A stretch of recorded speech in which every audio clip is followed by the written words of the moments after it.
한다라는 제목으로 우리 하나님의 말씀을 증거하겠습니다. 야고보서의 말씀은 우리에게 하나님을 향한 온전한 믿음이 있다면 반드시 보이는 행함으로 나타난다라고 하는 것을 강조하고 있습니다. 그래서 매 장마다 우리에게 교훈적인 실천적인 명령들이 있기는 합니다만은 자세히 들여다보면은 그것을 가능하게 하는 것은 예수 그리스도께 대한 전적인 믿음으로 이것이 가능하다라고 하는 것을 반복적으로 말씀하고 있습니다.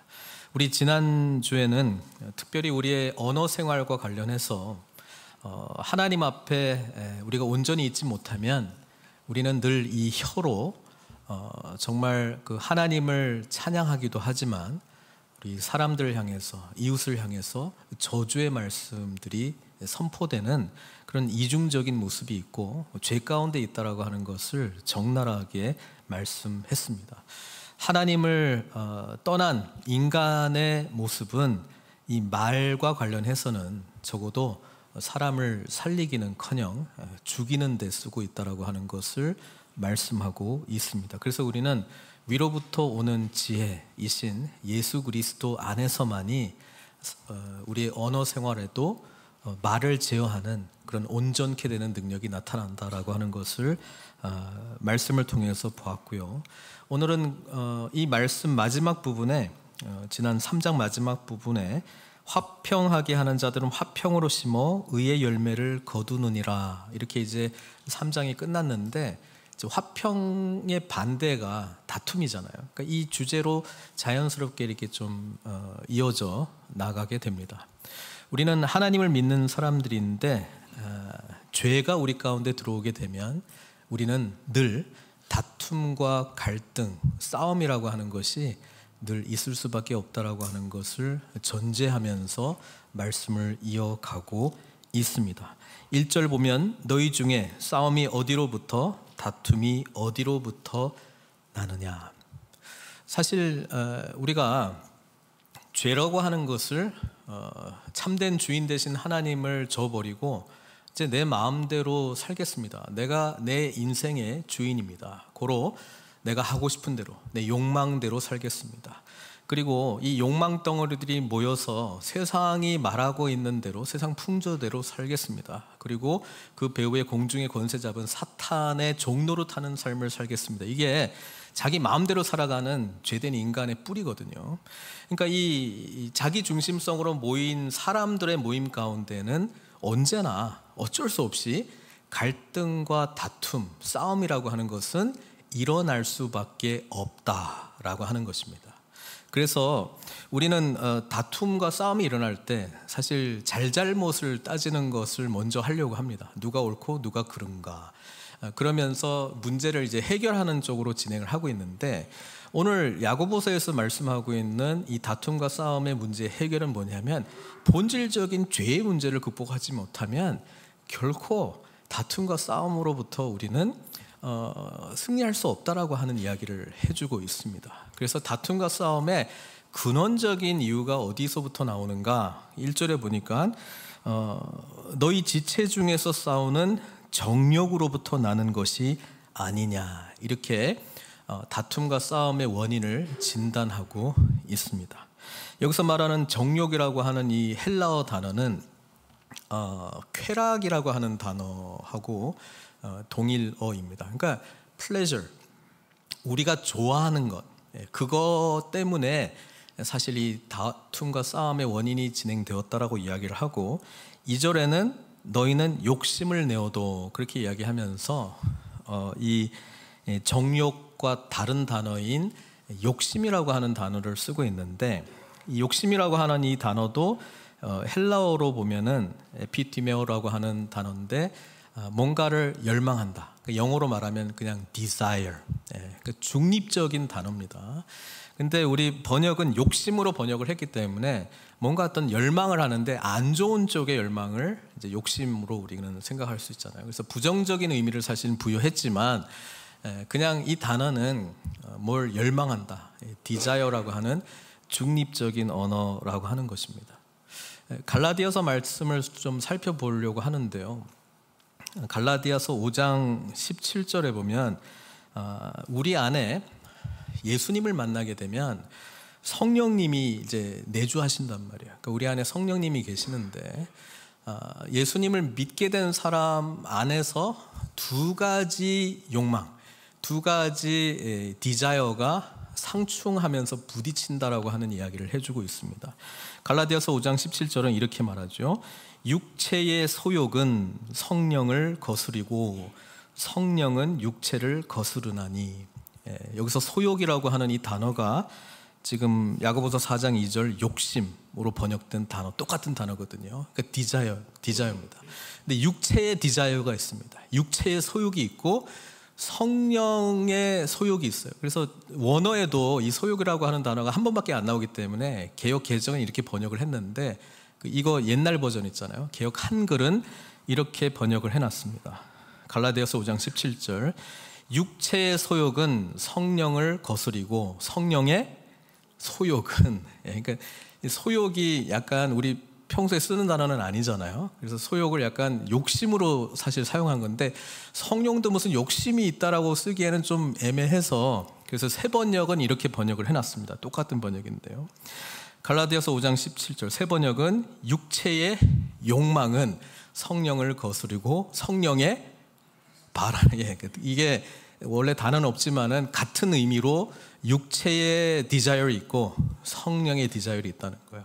그러니까 우리는 예수님을 안 믿었을 때는 뭐밖에 없어요? 나밖에 없습니다. 그러니까 내가 하고 싶은 대로 살고 싶은 거예요.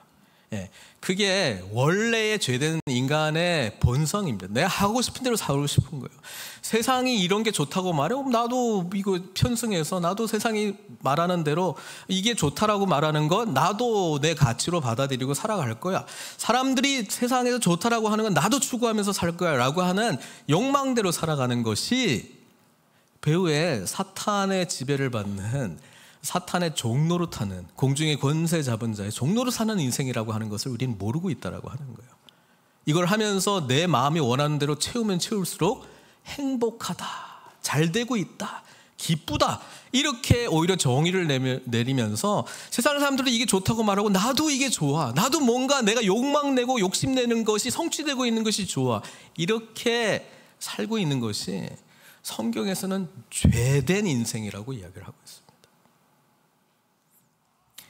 예수님을 믿게 되면 성령님이 우리 가운데 오셔서 하나님께서 행하시고자 하는 마음의 소원을 우리에게 주십니다.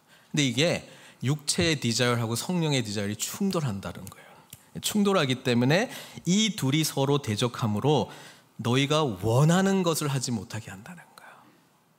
그러니까 예수님 안 믿었으면 고민이 없었을 텐데 예수님 믿으니까 이제 고민이 생겼어요. 없던 고민이 생겨. 이렇게 되나? 안 되나? 세상 속에서 그냥 자연스럽게 했던 일들이 이제는 이거 하나님 앞에 뭔가 떳떳하지 못한 일인 것 같아. 다른 사람들 다 이렇게 하는데 내가 예수님 믿는 사람으로서 이렇게 살아가는 건 좀 아닌 것 같아. 쓸데없는 고민들이 생깁니다. 성령께서 역사하실 때는 성령의 열망이 우리에게 나타난다라고 하는 것입니다. 근데 이 다툼의 뿌리도 거기서 나온다는 거예요. 그러니까 우리가 보세요. 이 갈등하는 게 우리한테 늘 있기 때문에 우리는 날마다 자기를 부인하고 자기의 육체의 소욕이 막 발동하고 있을 때 이것을 부인하고 성령께서 원하는 것을 붙드는 게 성령 충만한 삶을 사는 거예요. 그러니까 자기 자신을 부인하고 성령으로 충만한 이 삶을 향해서 날마다 우리가 복음이신 예수 그리스도께 나오지 못하면 우리는 이 싸움에서 무너진다라고 하는 거예요. 그래서 생각해 보세요. 우리 믿음의 공동체 안에 여기도 이 육체의 소욕과 성령의 이 디자이어가 성령이 바라는 것이 막 충돌하고 있는 개인들이 또 공동체 안에서 이렇게 모였어요. 어떤 사람은 승리했고 어떤 사람은 승리를 못했어요. 그런 사람들이 막 모여가지고 어떤 주님의 일들을 막 이야기할 때 이게 옛사람도 튀어나오고 성령의 인도하심 받는 사람도 튀어나오면 막 더 복잡해요. 이제 누가 진짜 나인지 나도 모르겠어요. 우리가 서로를 보면서 누가 진짜 저 사람인지 나도 모르겠어요. 어떨 때는 정말 은혜 충만한 사람인 것 같고 천사의 모습 같고 어떤 때 어떻게 저럴 수가 있냐 싶을 정도의 모습이 나타난다라고 하는 거예요. 그러니까 이런 것이 우리 가운데 있기 때문에 우리가 이것을 해결하기 위해서 어떻게 합니까? 누가 옳고 그른지 따집니다. 나는 옳고 너무 옳은데 저 사람이 틀리고 너무 틀린데 그러니까 이 사람을 바꿔버려야 돼요. 그렇게 접근하는 거예요. 근데 지금 야고보서는 뭘 이야기하냐면 그게 아니고 죄의 문제를 못 다루는데 이거 옳고 그른 걸 따져보니 지금 따진들 뒤에 이 두 가지 욕망들이 막 치고받고 싸우고 있는데 무너지면은 아무리 옳게 결정을 한다 할지라도 또 다른 문제가 야기될 수밖에 없다는 거예요. 근원적인 문제를 우리가 직시할 수 있고 다룰 수 있어야지만 여기로부터 자유로울 수 있다라고 하는 이야기를 합니다. 그래서 다툼이 일어날 때 보통 교회 공동체는 제가 보니까 신앙의 연차가 오래됐고 뭐 직분이 좀 높고 그러면 약간 좀 오라. 목사인 나는 옳다고 생각해. 그렇기 때문에 뭔가 부딪히고 뭔가 어긋나면은 여기는 잘 몰라요. 그러니까 틀린 거예요. 그러니까 내 말을 관철하려고 하는 자기 중심성이 있다라고 하는 것입니다. 근데 이거를 더 강화하는 게 뭐냐면 우리는 그리스도 안에서 전부 다 연약한 죄인입니다라고 하는 복음에서 시작된 게 아니고 나는 내가 보니까 뭐 기도 생활 많이 하지, 교회에 대해서 누구보다도 더 열심히 고민했으면 고민했지, 그렇잖아요. 이런 식의 방식을 통해 가지고 사실 내가 했던 행위들을 축적하면서 뭔가 정당성을 부여하려고 하는 거예요. 그래서 옳다 인정하려고 하고 당신은 틀렸다 이것을 말하려고 한다라고 하는 것입니다. 근데 이게 오늘 말씀 보니까 죄 가운데서 지금 하고 있는 것이기 때문에 근원적인 죄의 문제를 다루지 못하면 근원적으로 이 문제를 다루는 것이 아니다라고 하는 이야기를 합니다. 그래서 2절에 보면은 너희는 욕심을 내어도 얻지 못하여, 내 마음에 열망이 있는데 얻지 못합니다. 자기중심적인 사람이 결국 나의 뜻을 반대하는 사람을 어떻게 해야지 속 시원한 줄 아십니까? 제거해야 되는 거예요. 그래서 여기는 뭐라고 이야기해요? 욕심을 내어도 얻지 못하여 뭐 한다고요? 살인하여. 우리 예수님께서 살인하지 말라라고 하는 이 10계명을 산상수훈에서 다시 정의 내렸잖아요. 형제를 대하여 나가라 하는 사람, 욕하는 거거든요. 그러니까 뭔가 안 맞으니까 저 사람을 비방하거나 욕하거나 뭔가 깎아내리거나 뭐 이런 말을 할 거 아니에요. 그 자체가 뭐 하는 거라고요? 살인하는 것이다, 이렇게 이야기를 하고 있습니다. 문제는 뭐냐면 우리가 그렇게 생각하고 기분 나쁜데 자기가 뭔데 뭐 이런 생각을 할 때 내가 누구를 살인한다라고 하는 생각을 해야 안 해요? 안 합니다. 하나님은 우리가 살인하고 있다라고 이야기를 하고 있습니다. 그렇기 때문에 이 다툼과 시기 또는 싸움의 문제의 근원을 해결하려면 죄의 문제를 다뤄야 되는데 첫 번째가 내가 하나님이 정의 내리시는 이 죄의 문제를 나도 똑같이 동일하게 죄로 여기고 있느냐 안 하느냐, 거기서부터 모든 게 시작이 돼야 되는데 거기서 시작 안 한다니까요. 나는 아무리 생각해도 옳은데 다 그렇게 생각하죠. 이거는 너무나도 아닌 거 아니지 않습니까? 아닌 거는 아니죠. 근데 거기에 굉장히 강한 자기 중심성이 있다라고 하는 것은 자기는 몰라요. 우리는 뭔가를 주장할 때, 이야기를 할 때 튀어나오는 말을 보세요. 비방이 나오고요. 저 사람에 대해서 나의 뜻을 이해하지 못하고 존중하지 못하고 인정하지 못하고 대들고 있는 저 사람을 향해서 증오의 마음이 나온다라고 하는 것입니다. 아담과 하와가 타락하고 난 이후에 첫 번째 증오가 가인과 아벨 사이에서 살인으로 이어졌던 것처럼 그것은 살인하는 것이다 라고 이야기를 하고 있습니다. 그래서 이 죄에 대한 심각한 인식이 있을 때에 우리는 여기로부터 내가 자유로울 수 없구나, 주님 이 죄로부터 나를 해결해 주십시오 해가지고 주님께로 나아가게 되는데 이게 자기중심성으로 강화되어 있죠. 내가 이때까지 했던 신앙생활에 해왔던 행위들로 나의 의의가 강화되었죠. 그러면요, 절대로 나는 잘못한 게 없고요, 절대로 상대방이 잘못했다라고 하는 생각만 강렬합니다. 그리고 이것이 인정되지 않을 때 굉장히 기분 나쁘고 분노합니다. 성경은 다툼과 시기가 왜 있느냐, 우리 정욕 때문에 그렇다, 욕심 때문에 그렇다, 이 욕심은 살인까지 나간다라고 하는 이야기를 하고 있는데 나는 정작 내가 그러고 있는 거에 대한 인식 자체가 하나님 보시기에 엄청난 죄다라고 하는 인식이 없어요. 그래서 복음으로 안 나가는 거예요.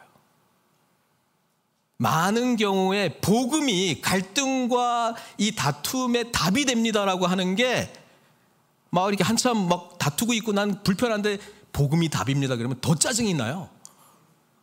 뭐가 복음이 답이에요? 지금 이게 해결해 줘야지. 누구 편이에요? 그런 거거든요. 그때 빨리 인식을 돌려야 돼요. 복음이 나에게 답이 되지 않을 때는 무조건 자기중심성으로 똘똘 뭉쳐있는 나구나. 그거를 빨리 파악을 해야 되거든요. 그거를 파악을 못하면 복음으로 풀을 수가 없어요. 복음으로 풀지 못한 다툼과 씨름, 다툼, 싸움 이런 거는요. 내가 보기에 내가 이겨서 일시적으로 뭔가 된 것 같지만 사실 근원적인 문제는 하나도 해결된 게 없습니다. 이제 또 다른 일로 또 다른 건으로 드러날 수밖에 없어요. 성경은 본질적인 문제를 다루고 있습니다. 이게 살인죄다 그렇게 이야기를 하고 있고요. 시기하여도 능히 취하지 못함으로 다투고 싸우는도다. 그렇구나. 결국 이 자기중심성의 문제를 해결하지 못해서 교회 안에도 뭐 직분이 주어지면 자기중심성의 문제가 해결이 됩니까? 이 육체의 소욕과 성령의 소욕, 디자이어가 충돌하고 있는데 예수 그리스도 안에서 믿음으로 승리하지 못하고 직분만 남아 있다면 그거 가지고 아니 당신이 뭔데 내가 그래도 여기 목사인데 예를 들어서 이런 걸로 이제 밀고 나가는 거예요. 성경은 그 죄라고 이야기합니다. 우리에게 그래서 죄를 죄로 볼 수 있는 능력이 필요합니다. 죄를 죄로 볼 수 있을 때 우리는 예수 그리스도께 나올 수밖에 없습니다. 왜냐하면 죄의 문제를 해결해 주실 수 있는 분은 예수님밖에 없기 때문에 그렇습니다. 그래서 재밌는 건 뭐냐면은 너희가 얻지 못함은 구하지 아니하기 때문이요 이렇게 이야기합니다. 다툼과 갈등이 있을 때 우리 크리스찬들은 또 기도해요.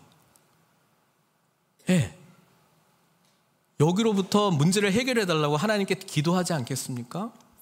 근데 이때의 기도가 어떤 기도가 주로 나올 가능성이 높냐면 우리 다윗의 기도를 보면은요 원수를 향한 이렇게 독이 가득한 저주가 가득한 말을 하나님 언제까지 침묵하실 것입니까? 저주를 퍼붓습니다. 진노의 심판을 내려주십시오. 나의 손을 들어주시고 정말 이 억울함을 풀어주시고 정말 죽여주십시오. 이 기도하는 거거든요. 자기중심적인 기도를 합니다. 사람을 향한 분노가 이제 하나님을 향해서 하나님을 이용을 해서 나의 문제를 해결해 달라고 하는 기도를 하는 거거든요. 그래서 지금 뭐라고 얘기하냐면 너희가 얻지 못함은 구하지 아니하기 때문에 일단은 갈등과 싸움이 일어날 때 나의 첫 번째 반응이 납작 엎드려서 기도 그렇게 안 나오고 뭔가 분이 풀 때까지 막 머리로 막 어떻게 하지 어떤 말을 해야 되지 다음에 만나면 이렇게 할 거야 막 이렇게 막 하고 있잖아요. 그러니까 이거 자체가 이미 자기중심성의 문제를 자기가 해결하겠다라고 하는 거거든요. 그래서 기도하지 않는다 너희가 얻지 못함은 그 다음에 구하여도 받지 못함 기도의 자리로 나갔어요. 근데 여전히 자기중심성의 문제를 해결하지 못하고 기도의 자리로 나가게 되면 저주의 기도, 분노의 기도, 내 편 들어달라는 기도 이런 기도합니다. 그리고 어떻게 됩니까? 받지 못해요 응답을. 왜? 여기서는 정욕으로 쓰려고 잘못 구하기 때문이다 그렇게 이야기합니다. 사실 본질의 문제가 성령의 디자이어 쪽으로 내가 가야 되는데 내가 계속 육체의 디자이어하고 이게 충돌하는 가운데 지금 육체 쪽으로 가고 있다라고 하는 것 때문에 문제라고 하는 것을 직시를 했다면 뭘 구했겠어요? 기도할 때? 성령께서 내 마음을 주장해 주시고 성령의 충만으로 이 상황을 바라보게 해주시고 성령의 바라는 것, 열망하는 쪽으로 나를 인도해 주십시오. 우리 하나님의 주권과 성령님의 인도하심 거기에 나를 의지하는 기도를 할 거거든요. 근데 자기중심성이 가득해 있으면은 기도도 내가 해결 방법 다 정해놨고요. 내가 누가 옳고 이것도 다 정해놨고요. 하나님만 그냥 내 손 들어달라 이거고 저기는 저주를 퍼부어달라 이 말이거든요. 그렇게 기도합니다. 근데 하나님 그 기도 안 들어주시겠다고 말씀하신 거예요, 지금.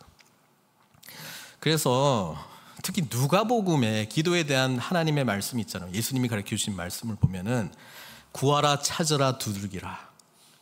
그거 있잖아요. 예? 여기 보시면 누가복음 11장에 9절에 내가 또 너에게 이르노니 구하라 그러면 너에게 주실 것이요 찾으라 그러면 찾아낼 것이요 문을 두드리라 그러면 너에게 열릴 것이니 구하는 이마다 받을 것이요 찾는 이는 찾아낼 것이요 두드리는 이에게는 열릴 것이니라. 너희 중에 아버지 된 자로서 누가 아들이 생선을 달라 하는데 생선 대신에 뱀을 주며 알을 달라 하는데 전갈을 주겠느냐. 너희가 악할지라도 좋은 것을 자식에게 줄 알거든 하물며 너희 하늘 아버지께서. 이거는 누가복음에만 나온 본문이에요. 비슷한 본문이 마태복음에도 있지만 뭘 줘요? 구하는 자에게 성령 주신다는 거예요.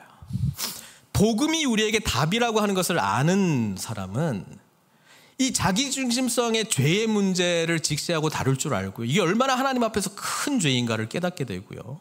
이 죄의 문제를 능히 해결해 주실 수 있는 예수 그리스도께로 나아가게 되고 그분께서 주시는 성령님을 통해서 이 문제를 해결해야 되는구나 라고 하는 것을 확실하게 알고 이것을 찾아요. 근데 복음으로 이것이 해결이 되는 게 아니다라고 생각하는 사람은 자기가 이미 답을 가지고 있기 때문에 이거대로 돼야 되는 거예요. 그래서 이거대로 해달라고 자기중심적인 기도를 간절히 하나님 앞에 밤낮 부르짖습니다. 기도 안 하는 것보단 나아요. 그래서 나는 뭐 이렇게 보고 기도 안 하는 분은 뭐 이런 기도를 해도 이런 기도를 하라고 일단 하고요. 이렇게 하다 보면 성령님 만나게 돼 있거든요. 성령님이 바꿔줘요, 기도를. 그래서 뭐 계속 해봐요, 자기중심적인 기도. 뭐 최대한 생각해가지고 마스터 플랜을 하나님 앞에 그냥 밤낮 진짜 해봐요. 하나님 만나주시고요. 우리 기도 바꿔주세요, 진짜로. 저도 여러 번 경험하는 건데 막 그냥 간절히 구했는데 어느 날 이게 강력하게 안 돼요. 내가 하고 싶은 게 안 돼요, 잘. 뭔가 좀 꺼림직해. 이거 아닌가? 그럼 이제 물어봐야 돼. 이거 아니에요, 하나님? 이렇게 하는 거 아니에요? 뭐 말씀해 주세요 하면은 다른 마음 주시거든요. 그거 아니고 이거 해야지. 대개의 경우에 그 과정을 거칩니다, 우리가. 그래서 안 하는 것보단 낫고 하면서도 자주 이야기하지만 마지막에 하고 싶은 거 다 하고 그다음에 들어야 될 거 아니에요. 하나님 이거 맞아요? 제가 제대로 기도하는 거 맞냐고요.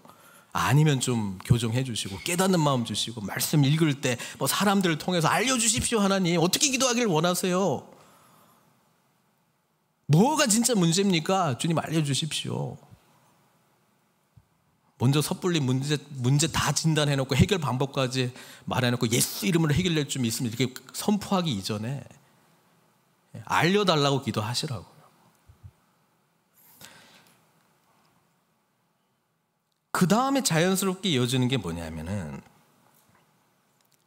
우리가 이 다툼과 싸움이라고 하는 이 문제를 해결하지 못한 우리 자기중심적인 삶을 살고 있는 우리의 모습이 세상과 관련해서 가늠한 여인과 같다라고 말씀을 이어갑니다. 가늠한 여인들아. 이게 지금 믿음의 공동체를 향해서 말하는 거잖아요. 세상과 벗된 것이 하나님과 원수됨을 알지 못하느냐. 그러니까 세상과 벗된 것이 뭘까? 앞에 부분하고 연결해 보면은 세상 방식으로 해결하려고 하는 거예요. 너도 자기중심성이 있고 나도 자기중심성이 있고 세상은 어떻게 하는 거야? 어느 정도 타협을 해야죠. 대화와 타협으로. 정치는 거잖아요. 너도 좀 희생하고 나도 좀 희생하고 중간 지점에서 뭔가 좀 해결하고 퉁칩시다. 아니면 세상의 원리는 강한 자가 이기는 거야. 그래서 그냥 완전히 그냥 발발 뭉개가지고 다시는 일어나지 못하도록 아예 죽여버리든가 그냥. 그렇게 가든가요. 자기 마음에 원하는 대로 하는 게 그 방식이거든요. 결국. 근데 거기까지 못하니까 그냥 최소한 타협점을 하면서 그래도 조금이라도 이익 보려고.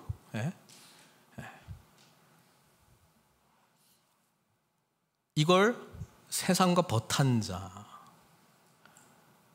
근데 이거에 대해서 우리가 이렇게 생각할 수 있죠. 아니, 이건 상식 아닌가요? 민주주의 사회에서 그렇게 하는 거 아닌가요? 법대로 합시다. 예를 들어서. 우리는 그러니까 3장하고 연결되는 거예요. 하늘로부터 오는 지혜를 가지고 하느냐, 땅으로부터 있는 지혜를 가지고 하느냐. 이게 땅으로부터 지혜를 가지고 살아가는 방식이 지혜다라고 하는 게 내가 경험해 보니까 다 그렇고요.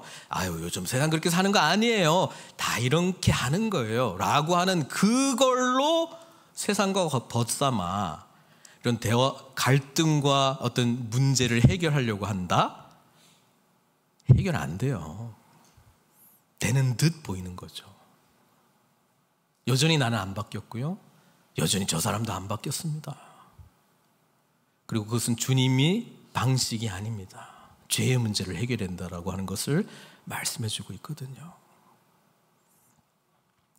그래서 안 그래도 지금 문제 해결 안 돼가지고 지금 좀 막 마음에 이러고 있는데 막 살인했다 그러고 뭐 기도해도 안 된다 뭐 이런 이야기를 하고, 그다음에 이제는 간음한 여인들아 엄청나게 지금 책망하고 있죠. 그러니까 그 정도로 하나님 앞에 심각한 죄다라고 하는 것을 계속해서 말씀해 주고 있어요. 왜냐하면 이 문제의 뿌리는 죄이기 때문에 죄를 해결해 주신 예수님을 통해서 해결을 해야 되는데, 이걸 죄로 인식을 안 하면 그냥 세상과 벗한 세상 지혜로 좀 어떻게 해보면 되지 않을까? 우리 인간적으로 합시다. 진짜 성령의 방법으로 하는 것도 아니고 복음의 방법으로 하는 것도 아니에요. 그러니까 다툼과 싸움이 있을 때 복음이란 단어가 생각이 안 나요.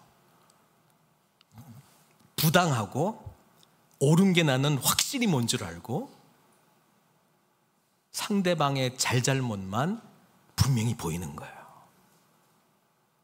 그리고 이게 내 방식대로 해결이 돼야지만 나는 속 편한 거예요. 이게 얼마나 뿌리 깊은 죄인지, 여기서 말하고 있는 죄인지로 인지가 안 되면 이 문제를 결코 복음으로 해결할 수가 없습니다. 그리고 진짜 해결도 안 되고요. 뭐가 해결이 돼요? 해결이 돼요.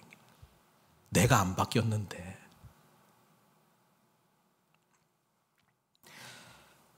간음한 여인들아, 세상과 벗된 것이 하나님과 원수됨을 알지 못하느냐. 그래서 우리는 세상과 벗하고 있다라고 하는 게 도대체 뭔지를 우리는 잘 분별할 줄 알아야 됩니다.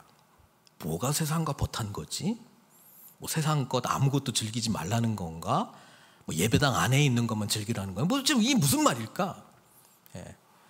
세상과 벗된 거는요, 자기 중심성으로 살아가는 사람이 교회든 교회 바뀌든요 상관없이 내 마음대로 원하는 것을 자꾸 성취하면서 거기서 기쁨 찾는 거 있잖아요. 그게 세상과 벗된 삶입니다. 이거의 가장 심각한 문제는 뭐냐면은 이게 좋아요. 그리고 이게 자꾸 충족이 되면 충족될수록 이게 기쁨이지 뭐. 이거를 추구하는 인생으로 나아가는 게, 이게 성경적인 개념으로 보면 저주입니다. 저주. 왜냐면 진짜 행복은 여기에 없거든요. 근데 마치 있는 것처럼 지금 내 마음에 원하는 대로 지금 뭔가 되어가고 있거든요. 그래서 이게 막 채워지는 게 저주라고요. 근데 그것도 귀에 안 들어와요. 뭐 저주는 다 좀 적당히 즐기면서 가는 거 아니에요? 뭐 이렇게 지금 이야기해요. 우리 요한복음에 예수님이 그 포도나무 비유를 말씀하시면서 세상과 우리의 관계를 이렇게 설명을 하십니다. 요한복음 15장 19절. 너희가 세상에 속하였으면 세상이 자기의 것을 사랑할 것이나, 세상과 벗한 사람을 왜 미워하겠어요? 그죠?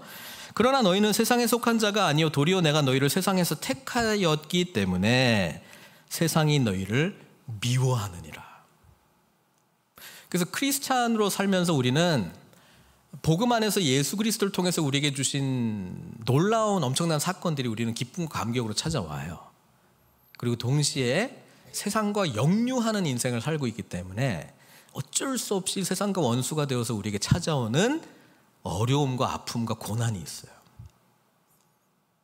그래서 팀 켈러 목사님의 설교 중에 제가 좀 생각했던 게, 우리가 예수님 믿고 사실 행복하기를 원하거든요. 뭐 잘 되기를 원해요. 그런데 어떤 면에서는 깨진 세상 속에서 우리는 여전히 살고 있는 정체성이 있잖아요. 그것 때문에 어쩔 수 없이 찾아오는 고난이 있거든요. 아픔이 있거든요. 힘듦이 있거든요. 이것을 경험하고 있지 못한다 그러면 우리는 진짜 세상과 벗된 삶을 살고 있는, 나도 모르게 하나님 나라의 통치가 아니라 예수 이름으로 내가 원하는 나라 가운데 뭔가 한 개씩 한 개씩 채워져 가고 있는 그런 나라를 세워가고 있지 않는가. 근데 지나고 보니까 주님의 나라가 아니에요. 세상 나라랑 너무나 유사해. 근데 나는 그게 예수님 때문에 주어진 거라고 생각을 하면서 사실은 결론적으로 보면은 내 욕망을 채웠던 것들이었거든요. 그러니까 예수님 믿는 우리는요, 그 요한복음 17장에 나오는 사중 정체성, 우리는 세상 밖으로 불림을 받은 사람, 택함을 받은 사람들이에요. 고로 우리는 하늘에 속한 자들입니다. 근데 여전히 이 땅 가운데 살고 있어요. 그래서 우리는 이 어려움과 아픔과 깨진 세상 속에서 하나님 나라와 세상 나라가 부딪히는 가운데에 세상에 보냄받은 자로서의 선교적 정체성을 살아내도록 택함받았고 구원받았고 부름받았다라고 하는 사실을 깨달아야 되는 거예요. 그게 저희가 예수님 믿고 성장해 나가는 과정이죠. 그러니까 여기까지 언어의 문제 속에서도 심각한 죄를 인지를 했고요. 3장에서. 지금 우리가 살아가면서 늘 갈등이나 이런 부딪히는 게 나오는데 이때마다 죄의 문제를 볼 수 있고 예수 그리스도께로 나아가게 되면 우리는 이제 제대로 우리 자신을 잘 이해를 했고 세상의 여러 가지 갈등의 문제들을 근원적인 차원에서 볼 수 있는 눈이 생긴 거예요. 그래서 이 경험을 통해서 우리는 주님께로 나아가게 되고, 왜냐하면 죄의 문제면 그것도 이 정도로 심각한 살인죄다, 간음했다 이 정도로 이야기하고 있는 것처럼 나도 심각하게 느끼게 되면은 이 문제를 내가 스스로 해결할 수 있는 방법은 없고 오직 예수 그리스도로 나갈 수밖에 없잖아요. 그러니까 십자가를 다시 붙든다고요. 그러면 뭘 경험을 해요? 6절, 더 큰 은혜를 경험을 합니다. 그러면서 복음의 심오함 가운데 더 한 발자국 나가는 거예요. 더 큰 은혜를 경험한다고요. 이 과정을 통해서. 더 큰 은혜를 경험을 하게 되면 어떤 일이 생기느냐. 이전에 내가 경험하고 있는 이 다툼의 문제는 저 사람 때문이었는데 그게 다르게 보입니다. 당신도 나도 예수님의 은혜가 필요한 연약한 죄인들이구나. 육체의 소욕과 성령의 소욕이 같이 이렇게 충돌하고 있는 이 상황에서 어떻게 하면 성령님의 인도하심을 받으면서 승리하는 삶으로 가고 내 마음이 끌리는 대로 지배를 받지 않으며 세상 풍조 그 배후의 공중 권세 잡은 자가 막 이렇게 뒤흔들고 있는 나를 성령님께서 인도하시는 삶으로 나아가게 할까?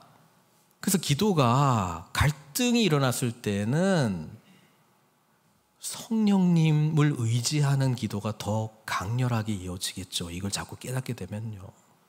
그래서 갈라디아서로 다시 돌아가 보면 5장 17절이 그거잖아요.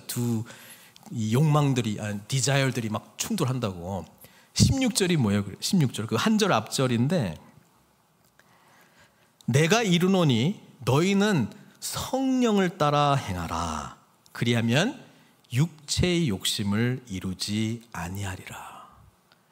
육체의 욕심이 없으니까 갈등으로 안 가요. 섬김과 사랑의 마음이 중심에 있고 우리 다 같이 예수님이 필요한 연약한 자들이다라고 하는 인식이 있는데 이렇게 부딪힐 때 또 내 자기중심성이 이렇게 발동하고 있는가? 이렇게 돌아보고 있는데 어떻게 갈등으로 가겠어요? 복음으로 가죠, 내가. 그리고 상대방도 믿는 사람이면 복음으로 어떻게 가게 하지? 그 기도를 하겠죠. 그렇잖아요. 그래서 화평하게 하는 자가 왜 하나님의 자녀라 일컬음을 받을 것이냐? 팔복에 보면 예수님이 하신 일이 그 일이었거든요. 원수된 우리를 하나님과 하나 되게 해주시고, 깨진 인간관계, 아담과 하와가 범죄하고 나서 바로 그냥 뼈 중에 뼈, 살 중에 살이라고 고백했던 그 아내, 그 시적 표현이 이제는 당신이 줘서 나와 함께한 저 여자가 돼버리잖아요. 바로 자기중심성이 딱 생겨버리니까 저 여자가 돼버리는 거예요. 그게 우리 인간관계의 갈등과 싸움의 핵심이라고 하는 거야. 그렇게 볼 수 있는 눈이 나에게 있는가? 이 문제를 해결해 주실 수 있는 분은 오직 주님이시다라고 여길 만큼 나는 이걸 심각한 하나님이 여기시는 죄의 문제를 여기는가? 아니면 세상 지혜, 땅의 지혜, 세상 풍조, 아유 세상 사람 다 그렇지 뭐. 아유 사람이 뭐 바뀌어요. 다 교회들은 다 이렇게 싸우고 그런 거예요. 아유 뭐 갈등 없는 사람, 뭐 신앙생활 하면서 했는 사람 나와보라고 그래 아무도 없지. 근데 우리는요 갈등은 당연히 일어난다니까요. 극복한 사람이 나와야 되는 거거든요. 극복한 사람, 복음으로 극복한 사람이 나와야 되는 거거든요. 아무도 이 문제를 죄의 문제로 여기지도 않고 복음으로 극복할 수 있다라고 하는 것도 믿지도 못하는데 뭔가 우리가 잘못하고 있지 않나? 그런 걸로 나가야 되지 않겠어요? 그러니까 7절에는 보세요. 아니 6절에 더 큰 은혜를 주시나니, 이게 하나님의 답이에요. 죄의 문제로 내가 하는 거는 죄의 문제로 여길 뿐이에요. 그냥 이게 죄의 문제구나라고 여기니까 십자가 앞에 나올 수밖에 없잖아요. 문제를 해결 못하니. 근데 더 큰 은혜를 주신대요. 그게 우리에게 주시는 하나님의 답이에요.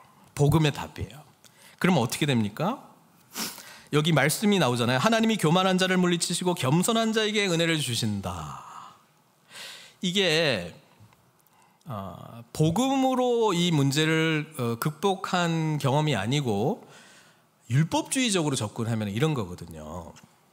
아유 안 싸워야지.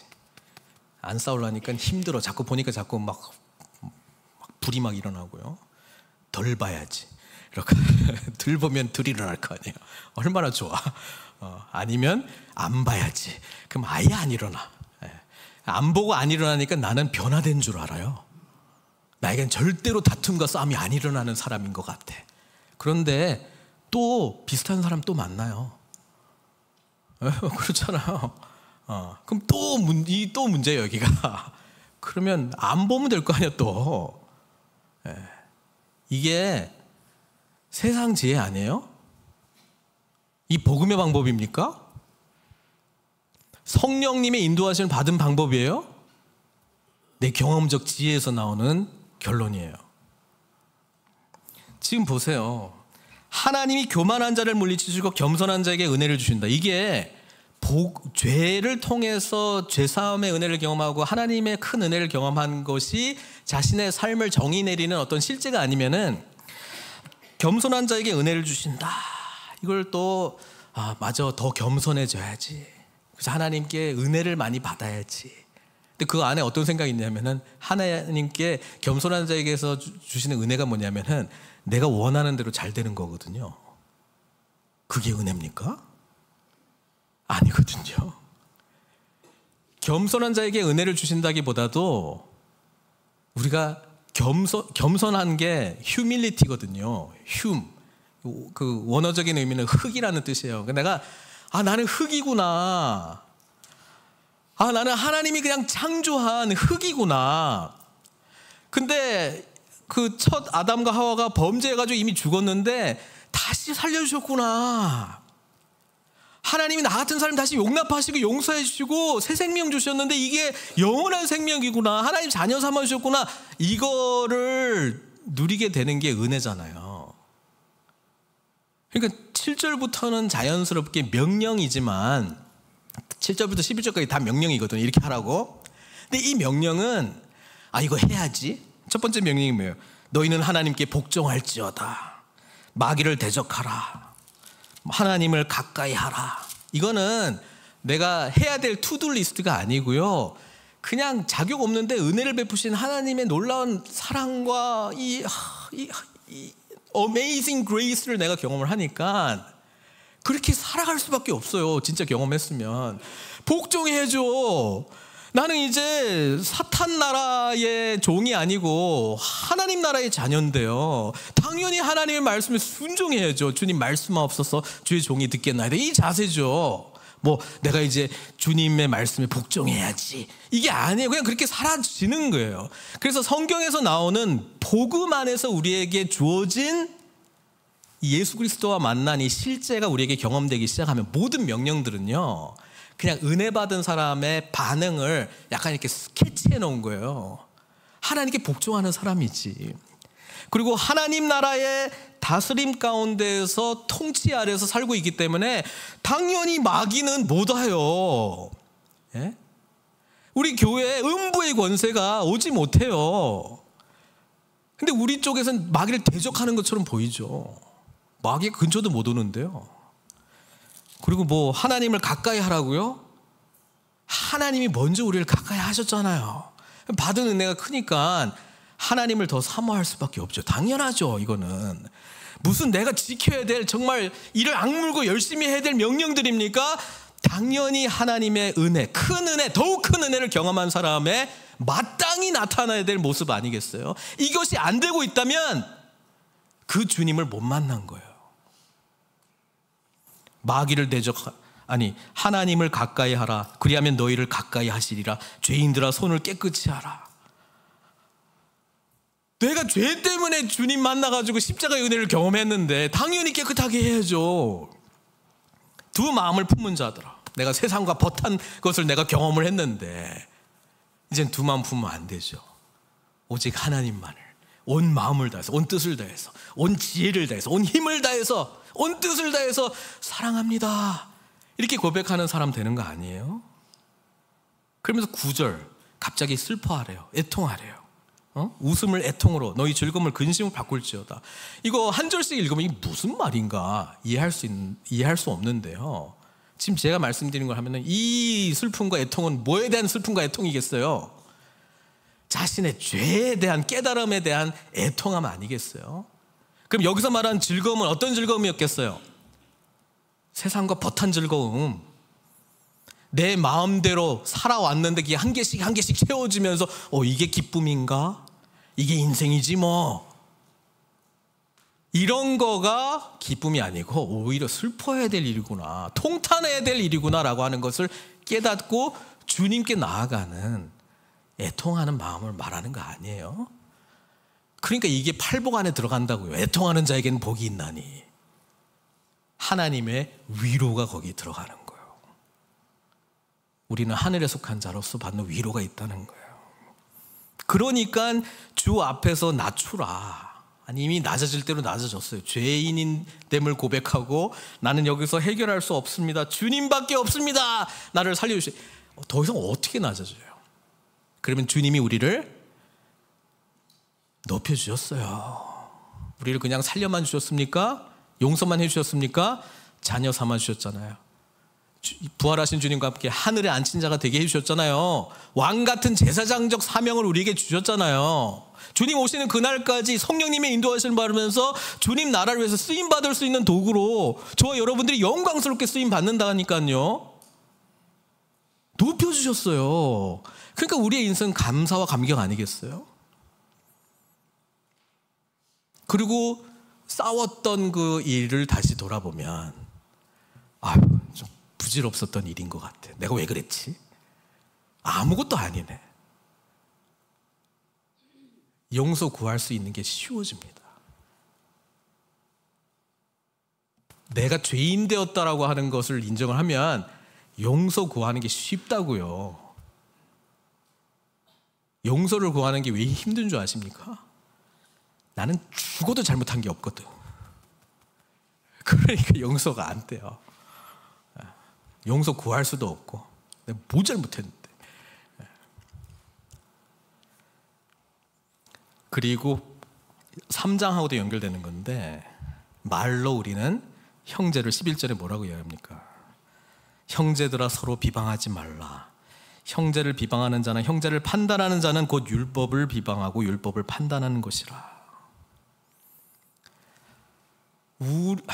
하나님 앞에서의 죄인된 것을 인정을 하고, 그 다음에 이 말을 할 때 3장에서 말하는 심각할 정도의 엄청난 죄가 우리 혀 끝에 달려 있구나라고 하는 것을 깨닫게 되면 말을 이제 함부로 안 해요. 비방과 판단, 마지막 부분, 너는 누구이기에 이웃을 판단하느냐. 아니 내가 그냥 하나님 앞에 그냥 죽어 마땅한 죄인인데 라고 하는 인식이 있으면 내가 뭘 판단을 해요. 판단을 하기는 그냥 연약한 자입니다. 주님, 형제에게 연약한 부분이 보이면 이 죄를 같이 회개하고 애통해하면서 하나님 다시 우리 세워주십시오. 살려주십시오. 기도하지 않겠어요? 이 기도는 정말 이렇게 돼야 되는데 저 형제 정말 이번 분이 잘못됐고 이거 고쳐주십시오, 이런 기도를 할까요? 주님 만나게 해주십시오. 우리의 죄의 문제를 해결해 주신 예수님 경험하게 해주십시오. 같이 우리가 정말 성령님의 인도하심을 받으면서 주님 오시는 날까지 해야 될 일이 많은 있는데 제 눈이 어두워져 가지고 내가 그냥 여기에 쓸데없는 에너지를 너무 많이 소모한 것 같고, 주님 우리 다 살려주십시오. 어떻게 하면 도울까? 어떻게 하면 그리스도께로 인도할까? 이런 마음들이 들지 않겠어요? 1만 달란트 탕감받은 자가 진짜 그 엄청나게 탕감받은 의미를 제대로 알면은 나한테 뭐 100데나리온 200데나리온 이거 그냥 아무것도 아닌 것처럼 보이거든요. 근데 더욱 큰 은혜가 없으니까 그냥 이거 하나하나 그냥 다 기분 나쁘고 해결해야 되고, 내 방식대로, 내가 옳게 보이는 대로, 내가 정의 내린 방식대로 다 진행이 돼야 되고, 안 되면 뭐가 잘못된 거고, 이렇게 나오는 거예요. 4장도 역시 계속해서 반복되는 야고보서의 큰 주제, 결국 믿음으로 우리를 인도합니다. 그리고 믿음의 주요 온전케 하시는 예수 그리스도를 똑바로 바라보라고 저 여러분들에게 명령하고 있고요. 주님을 만나게 되면 세상이 달라 보이는 거예요. 이게 성경이 말하는 복음의 방식입니다.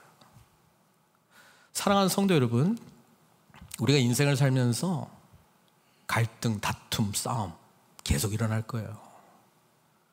성경은 이게 두 디자이어의 싸움이다 라고 이야기를 하고 있고, 공동체라면 더 복잡해요 이게. 그러면 이 문제를 근원적으로 해결할 수 있는 죄에 대한 심각한 인식 속에 이 죄를 단번에 완전히 해결해 주신 예수 그리스도께 나아가게 되면 우리는 우리 안에 내주하시는 성령님의 인도하심을 받는 삶을 살게 됩니다.